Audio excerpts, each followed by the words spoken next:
Hi, welcome to the Sip and Spin. This year's Tour de Fleece is well underway, and I thought I'd challenge myself today by pulling out some of my favorite drop spindles and kind of taking a road trip through all of the places that I've been to and where I've gotten some of my spindles. So it's kind of a trip down memory lane, and in order to do that, I found some fiber that's actually called Road Trip. It's from Camaj Fiber Arts, which is a wonderful company because they also sell a monthly spinning box. So if you want an opportunity to try out lots and lots of different fibers, I would encourage you to check out the spinning box through Camaj Fiber Arts. If you're new to this whole idea of spinning, a drop spindle and some great fiber is a wonderful way to get into this amazing hobby and craft. So today we'll be looking at a series of different types of drop spindles. The fiber that I'm going to be showcasing is called Road Trip from Camaj Fiber Arts. And in my glass is a lovely blackberry wine that my daughter brought back from her last road trip to Belmead Winery. So let's get spinning.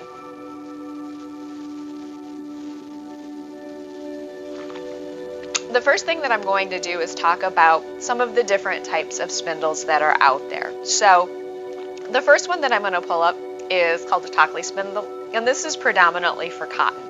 It is incredibly well balanced, it spins fast, and it's great for spinning cotton. It does require a spindle bowl or something for the point to sit into. A slippery table like this does work pretty well also. It's got a little acorn on it. There's a lot out there like this.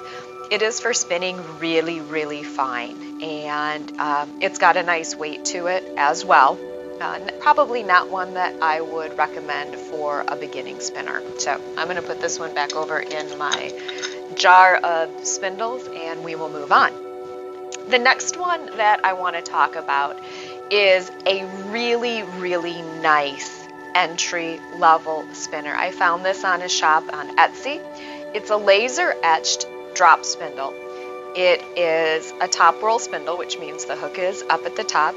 Some spindles, the hook is down at the bottom, and that's going to be a bottom Whorl. I like top Whorl because I feel like I have a little bit more control with them. This one is nice. It's lightweight. You can do just about any kind weight of fiber on here, and it spins well.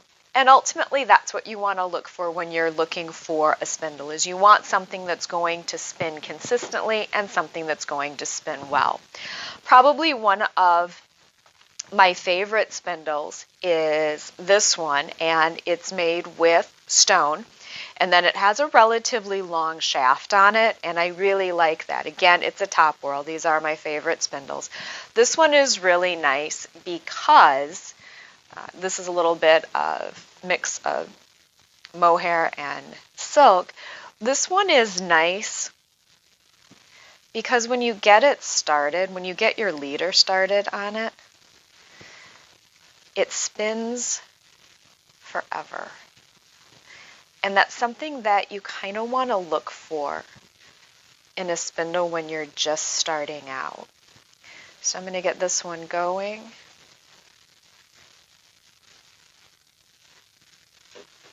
And then I can just pull, and there's my leader.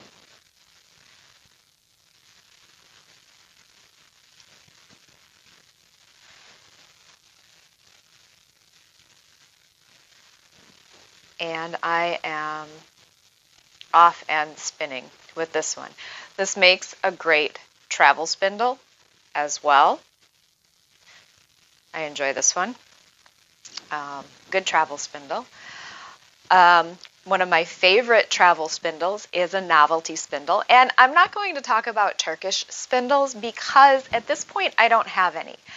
Turkish spindles are great because as you're spinning you actually wind on and you create a center pull ball from doing it. And unfortunately I don't have any of those in my collection, so I'm not going to be able to showcase one of those. I'm still looking for one that kind of speaks to me.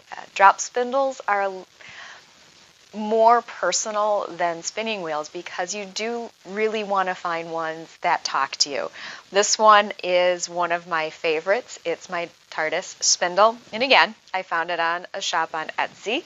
It's a very lightweight spindle and it was 3D printed, which is really nice. It does have a nice spin to it.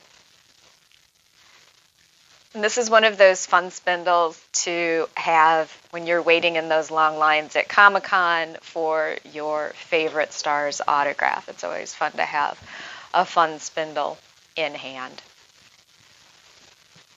So this is the Tardis. And again, it spins quite well. And then these are no longer being made, but if you can find them, these are the Lollipop Spindles, and this is the Irish Rose.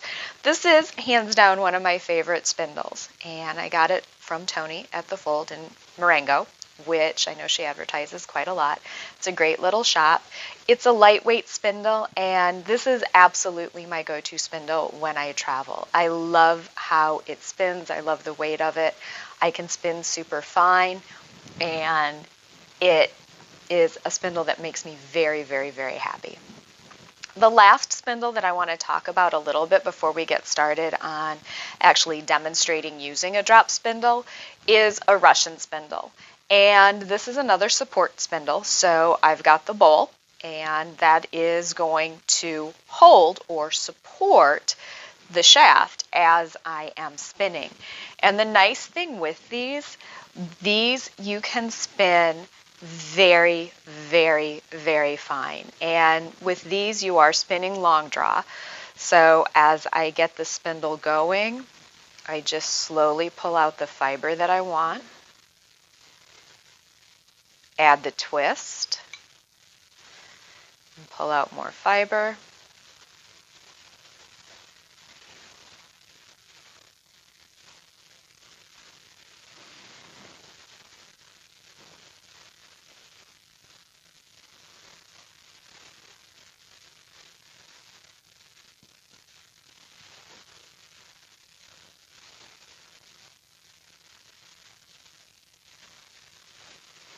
So this is a lot like spinning on a great wheel or spinning off the point.